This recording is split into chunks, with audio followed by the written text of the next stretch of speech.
प्रियंका गांधी वाड्रा वाराणसी से चुनाव लड़ सकती हैं।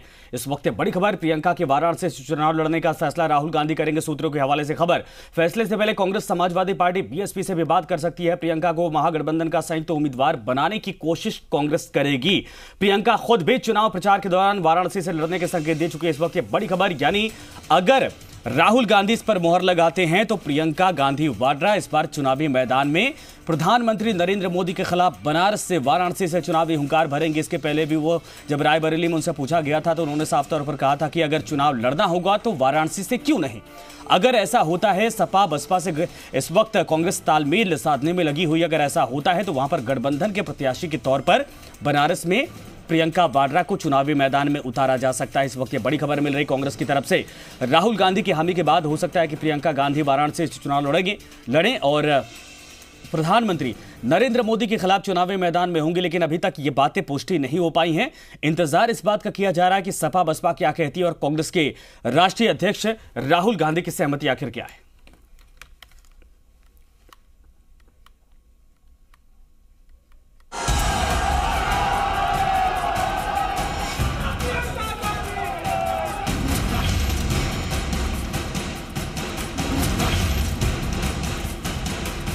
सूत्रों के मुताबिक कांग्रेस महासचिव प्रियंका गांधी वाराणसी में प्रधानमंत्री मोदी को चुनावी टक्कर देने के लिए तैयार हैं और अब कांग्रेस को साफ करना है कि वो प्रियंका को काशी के कुरुक्षेत्र में मोदी के सामने उतारने के लिए तैयार है या नहीं। सूत्रों के मुताबिक प्रियंका वाराणसी से प्रधानमंत्री के खिलाफ चुनाव लड़ेंगी या नहीं, इसका फैसला कांग्रेस अध्यक्ष राहुल गांधी करेंगे और इसके लिए कांग्रेस पहले समाजवादी पार्टी और बीएसपी से बात कर सकती है ताकि प्रियंका वाराणसी में महागठबंधन की संयुक्त उम्मीदवार हो। कांग्रेस हर चीज पर एक भ्रम पैदा करना चाहती। हमारे प्रधानमंत्री जी काशी से चुनाव लड़ रहे हैं, ये सही है कि उनके विरोध में कोई उम्मीदवार नहीं मिल रहा, इसलिए तरह तरह का भ्रम कांग्रेस पैदा कर रही है। लेकिन प्रियंका को वाराणसी से उम्मीदवार बनाने की अटकलें तभी से थी जब से प्रियंका वाराणसी आई थी और उन्होंने कहा था कि अगर पार्टी चाहेगी तो वो चुनाव जरूर लड़ेंगी। बनारस से क्या चुनाव लड़ेंगी? आपने रायबरेली में गेस्ट हाउस में कहा था कि मैंने आपसे पिछली बार भी कहा, अगर पार्टी कहेगी तो मैं कहीं से भी चुनाव लड़ूंगा। वहीं राहुल गांधी ने प्रियंका के वाराणसी से चुनाव लड़ने के सवाल पर कहा था कि इसका फैसला प्रियंका खुद करेंगी और अब प्रियंका गांधी के वाराणसी से चुनाव लड़ने की खबर कांग्रेस के लिए मास्टर स्ट्रोक भी हो सकता है और मुसीबत भी, क्योंकि प्रियंका गांधी चुनाव लड़ी तो वाराणसी में असंभव जीत को संभव बनाने की चुनौती है और चुनाव नहीं लड़ी तो कार्यकर्ताओं के मनोबल को टूटने से बचाने की चुनौती। ब्यूरो रिपोर्ट, जी मीडिया। टुकड़े टुकड़े गैंग के सरदार को पीएम मोदी ने करारा जवाब दिया है। अब से थोड़ी देर पहले जम्मू कश्मीर के कठुआ में एक रैली को संबोधित करते हुए प्रधानमंत्री नरेंद्र मोदी ने कहा कि जम्मू कश्मीर में महामिलावट का पर्दाफाश हुआ है और कश्मीर को भारत से अलग करने की धमकी दी जा रही है। जम्मू कश्मीर भारत का अटूट हिस्सा है, रहेगा। पीएम मोदी ने ये बातें कही हैं। कुछ लोगों को राष्ट्रवाद गाली लगती है, राष्ट्रवाद पर कुछ लोगों को नकाब कुछ लोगों का उतरा है। पीएम मोदी ने यह कहा, ये बातें कही हैं और कठुआ में जनसभा को संबोधित करते हुए उन्होंने एक तरह से टुकड़े टुकड़े गैंग के जिन्होंने साथ दिया उन सभी को आड़े हाथों लिया। मैं आग्रह करूंगा और आदरणीय मोदी जी का स्वागत करें। 3 पीढ़ी पर से यहां पर कब्जा जमा के बैठे हुए अब्दुल्ला परिवार और मुफ्ती परिवार को कहना चाहता हूं, ये मोदी है, न बिकता है, न डरता है, न झुकता है। और इन दोनों परिवारों को मैं कहता हूं, तुम्हारे पूरे कुनबे को मैदान में उतार दो। जितनी गालियां मोदी को देनी है दे दो, लेकिन इस देश के टुकड़े नहीं कर पाओगे। देश में कुछ लोग मोदी के विरोध में इतने मशगूल हो गए हैं कि उनको राष्ट्रवाद गाली के रूप में नजर आने लगा है। महामलावटी और उनके राग दरबारी आए दिन सवाल पूछते हैं कि मोदी राष्ट्र रक्षा की बात क्यों करता है।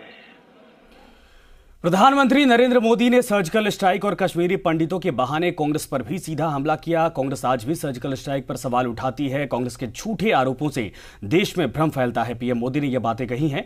कांग्रेस के झूठ की वजह से सेना का मनोबल गिरता है। कांग्रेस के चलते कश्मीरी पंडितों को घर छोड़ना पड़ा है।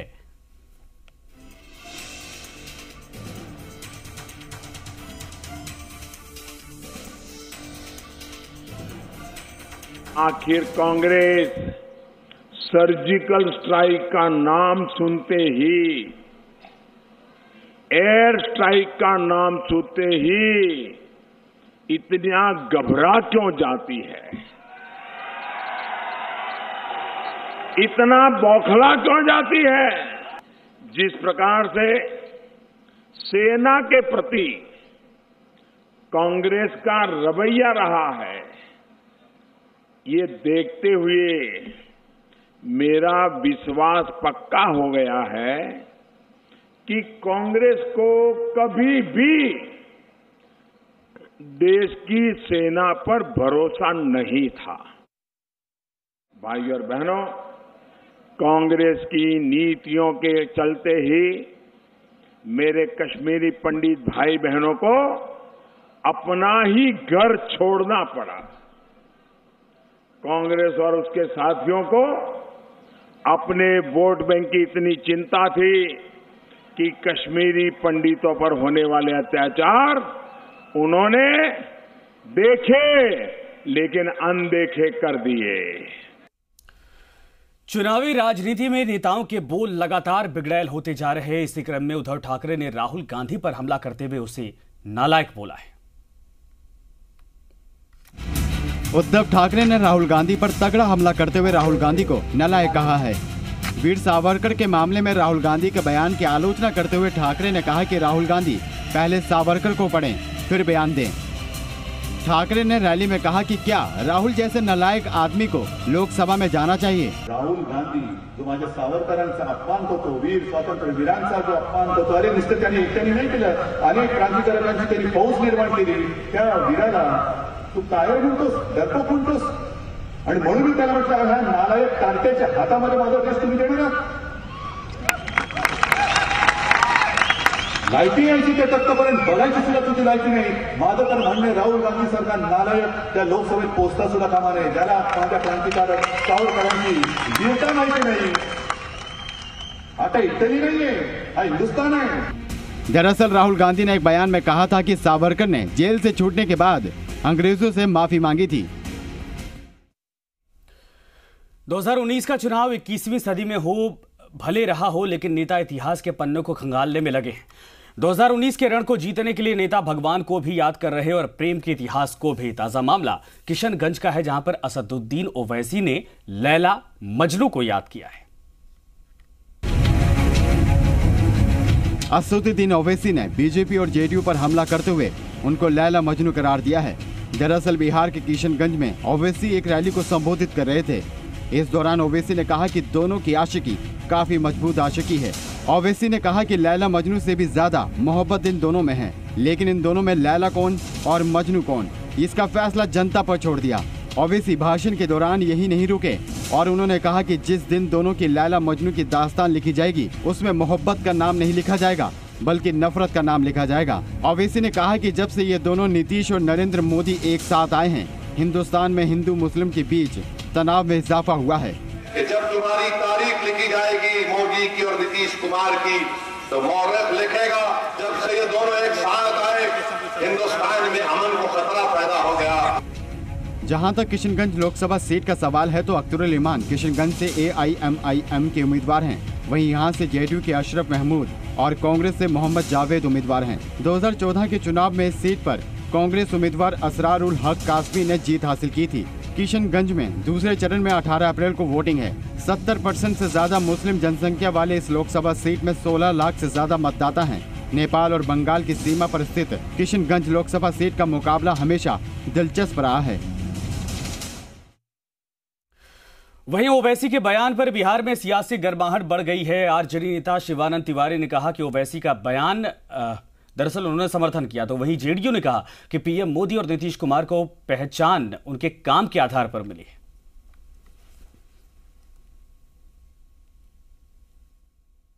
लैला मजनू का जो रिश्ता था, उस रिश्ता से ज्यादा मजबूत रिश्ता जो है वो दिखाई दे रहा है।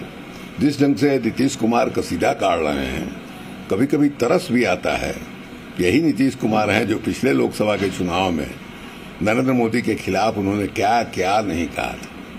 और मेरा अपना मानना है, चूंकि हम नीतीश कुमार के साथ थे उस समय, कि नीतीश कुमार का जो आकलन नरेंद्र मोदी के बारे में था, वो आकलन बिल्कुल सही था। आज जो है मजबूरी में गुणगान कर रहे हैं। नफरत की बुनियाद पर एमआईएम को इनके पिता ने खड़ा किया और जिस रास्ते पर ये और इनके भाई अकबरुद्दीन ओवैसी वहां चल रहे हैं, नफरत के ही बुनियाद पर ये सारे काम करते रहे हैं। और जिस तरह के इनके भड़कीले भाषण हैं, इनको कम से कम पहले अपने भाषणों का संज्ञान पहले ले लेना चाहिए। खुद आर्काइव में जाएं और किन किन अवसरों में इन दोनों भाइयों ने क्या क्या कहा है, तो फिर उन्हें समझ में आ जाएगा कि ऐसे आरोपों को लगाने का उन्हें कोई नैतिक अधिकार नहीं। टिकट ना मिलने का दर्द क्या होता है, ये आरजेडी नेता और पूर्व प्रत्याशी विनोद श्रीवास्तव से पूछिए। मोतिहारी में उनकी आंखों से टिकट का दर्द छलक उठा, खूब रोए, इतना कि आंसू रोक नहीं तक पाए। दरअसल विनोद श्रीवास्तव को उम्मीद थी कि उन्हें पार्टी की तरफ से पूर्वी चंपारण का उम्मीदवार बनाया जाएगा, लेकिन पूर्वी चंपारण सीट महागठबंधन में आरएलएसपी के खाते में चली गई, जिससे विनोद श्रीवास्तव की उम्मीद टूट गई और इस टूटी हुई उम्मीद पर दर्द कैमरे पर छलक गया। इतना भावुक हो गए कि इस दौरान ना जाने क्या क्या आरोप भी लगा गए। खैर, जैसे तैसे करके शांत हुए, लेकिन टिकट का दर्द बयां करने से खुद को रोक नहीं पाए।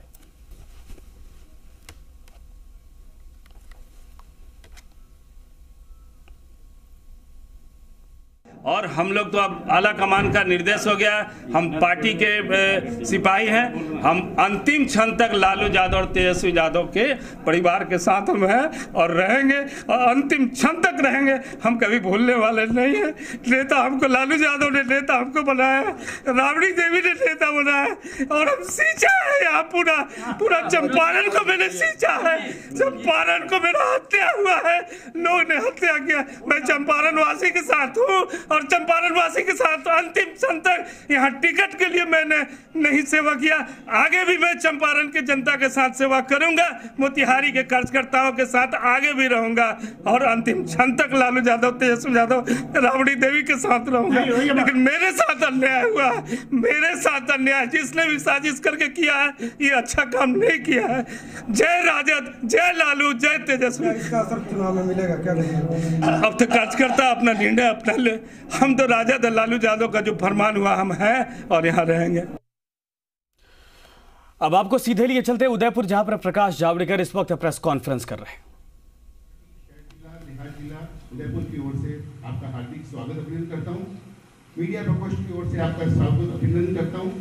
समस्त पधारे हुए हमारे लेजिस्लेटिव परिषद के सभी माननीय सदस्यों का मैं पार्टी की ओर से हार्दिक स्वागत अभिनंदन करता हूं एवं माननीय प्रकाश जी जावड़ेकर साहब से निवेदन करता हूं कि प्रेस मीडिया को संबोधित करें।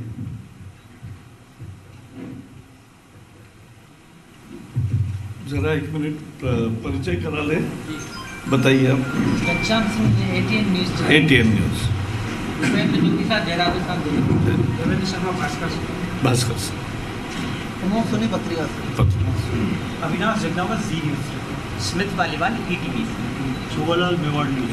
ETV अलग से है, वो भारत वाला। हाँ, ओके।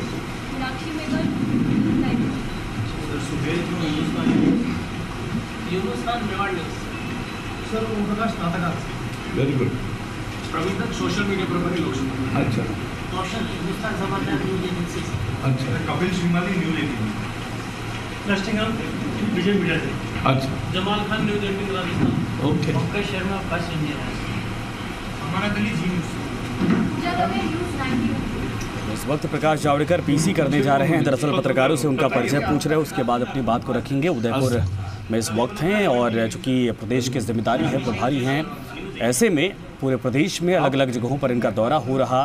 टिकटों को लेकर घमासान मचा था, तब भी लगातार ये सक्रिय थे, लेकिन इस वक्त उदयपुर पहुंचे हैं और तो मुझे उदयपुर में प्रेस कॉन्फ्रेंस कर रहे हैं।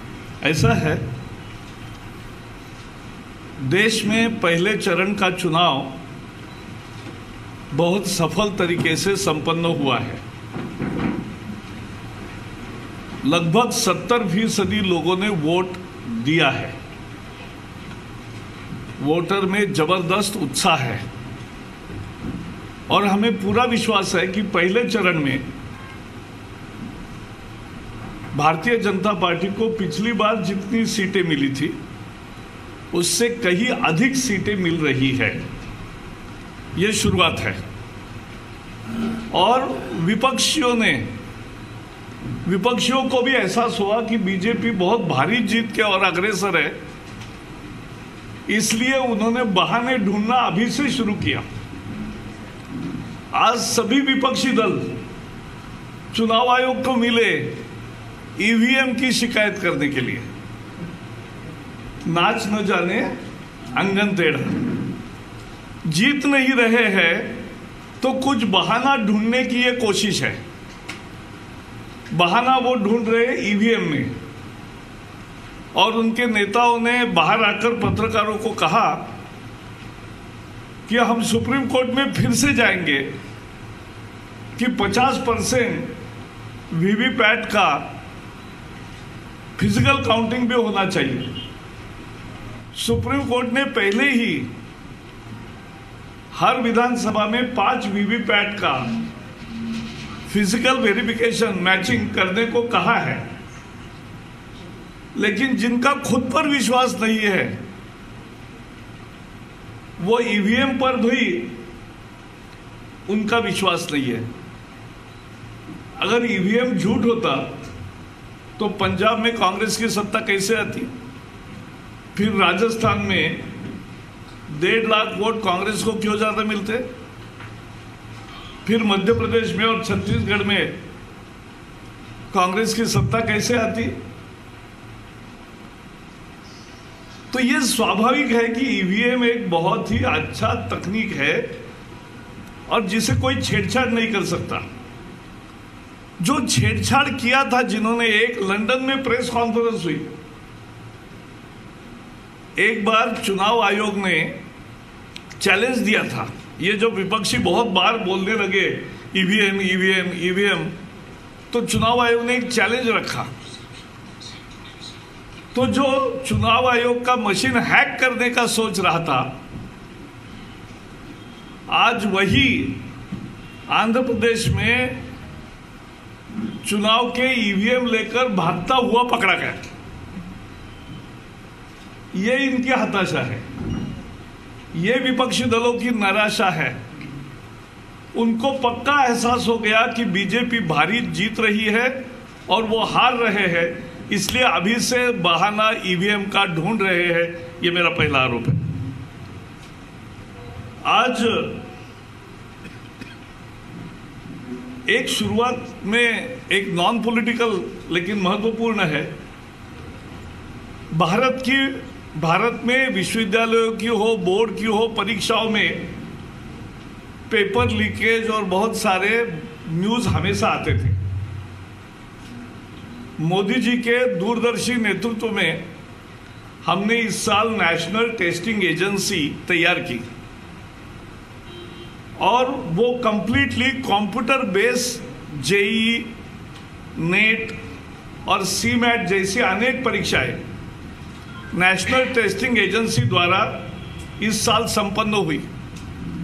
परसों ही जेईई की सेकंड राउंड भी समाप्त हुई। नए टेक्नोलॉजी के कारण छात्रों को 2 अवसर मिले। जनवरी में भी लोगों ने परीक्षा दी, जिनको चाहिए अप्रैल में दी, और जिनको दोनों में बैठना था उन्होंने जनवरी और अप्रैल दोनों में दी। और दोनों में जो बेस्ट स्कोर है वो उसको क्रेडिट होगा। ये भारत में पहली दफा हो रहा है और मुझे खुशी है 15 लाख छात्र इन विभिन्न परीक्षाओं में बैठे और एक भी शिकायत भी नहीं आई, एक भी गड़बड़ नहीं हुई। जिस तरह से सुरक्षा के पुख्ता बंदोबस्त थे, जिस तरह आधुनिक तकनीक का उपयोग किया और जिस तरह कंप्यूटर बेस्ड एग्जाम के नए युग में भारत ने प्रवेश किया सफलता से, मैं हमारे नेशनल टेस्टिंग एजेंसी तो उदयपुर से प्रेस कॉन्फ्रेंस लगातार जारी है। फिलहाल बढ़ेंगे आगे। दौसा सीट पर बीजेपी के टिकट को लेकर सस्पेंस खत्म हो चुका है। बीजेपी ने यहां से पूर्व मंत्री जसकौर मीणा को अपना प्रत्याशी बनाया है। जसकौर मीणा का मुकाबला विधायक मुरारी लाल मीणा की पत्नी सविता मीणा से होगा। आपको बता दें कि काफी समय से इस सीट पर बीजेपी प्रत्याशी को लेकर कशमकश चल रही थी। किरोड़ी लाल मीणा अपनी पत्नी गोलमा देवी के लिए और महवा विधायक ओम प्रकाश हुड्डा यहां से टिकट मांग रहे थे। कई दावेदार होने के चलते इस सीट पर प्रत्याशी की घोषणा अटकी हुई थी, लेकिन जसकौर मीणा जो कि कुछ दिन पहले बीजेपी दफ्तर में गई थी, तमाम नेताओं से मिली थी, उसके बाद जब यहां से अनाउंसमेंट हुआ तो सीधे तौर पर इनको टिकट मिला है।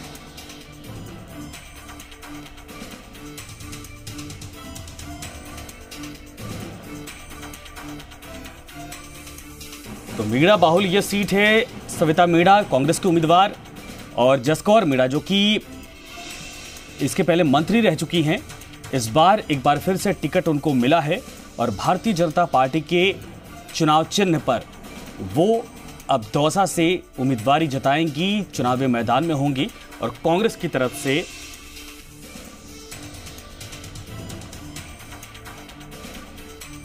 तो अब आपको बता देते हैं कि जसकौर मीणा आखिर कौन है, इनका राजनीतिक इतिहास क्या रहा है, एक बार ये देख लेते हैं। तो ग्राफिक्स के जरिए जसकौर मीणा आरयू से एमए बीएड इन्होंने किया है। राजस्थान यूनिवर्सिटी से जसकौर मीणा लेखिका भी हैं और जसकौर मीणा 13वीं लोकसभा के लिए चुनी गई थी। 2003 में मानव संसाधन राज्य मंत्री भी बनाई गई थी। इसके अलावा दौसा के मंडावरी में 3 मई 1947 को इनका जन्म हुआ है।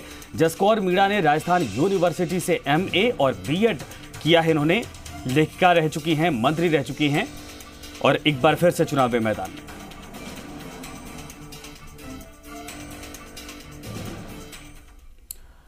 और इसी के साथ फिलहाल इस बुलेटिन में इतना ही। नमस्कार।